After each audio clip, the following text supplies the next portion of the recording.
Dalle ore 16 di oggi è finita l'esclusiva per i 50-59 e andremo ad aprire le agende per i 40-49 anni, già con le prime vaccinazioni, già dalla giornata di oggi, per i più fortunati, domani, dopodomani e così via fino al 16 di giugno. Il Veneto anticipa i tempi rispetto al resto del paese, dove da indicazione del commissario dell'emergenza Figliuolo lunedì si apriranno le prenotazioni per il vaccino anti-Covid agli over 40. Ma qui da noi, già dal pomeriggio, 742.000 veneti tra i 40 e i 49 anni hanno iniziato ad occupare l'agenda vaccinale. Oltre il 98% degli over 80, oltre l'82% degli over 70 e più del 65% dei cittadini tra i 60 e i 69 anni ha ricevuto almeno una dose.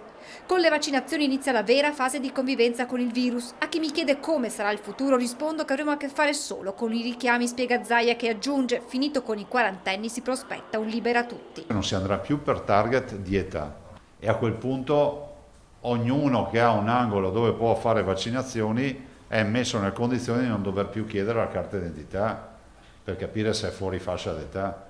E arriva una novità per agevolare le prenotazioni attraverso l'app Sanità Chilometri Zero Ricette. È una nostra app che già avevamo, al quale abbiamo fatto una modificazione genetica digitale, cioè c'è dentro la vaccinazione. Si clicca prenotazioni Covid, avanti, si sceglie la ULSS e via. E continua a migliorare la situazione dei contagi. In Veneto R-Conti a 0,88, 12% di occupazione nelle terapie intensive in area non critica, incidenza di 67,5 casi ogni 100.000 abitanti. E a proposito di parametri, il Comitato Tecnico Scientifico entro questa settimana potrebbe deciderne la revisione accogliendo le proposte delle regioni. Come regioni proponiamo sotto i 50 zona bianca, dai 50 ai 149 zona gialla,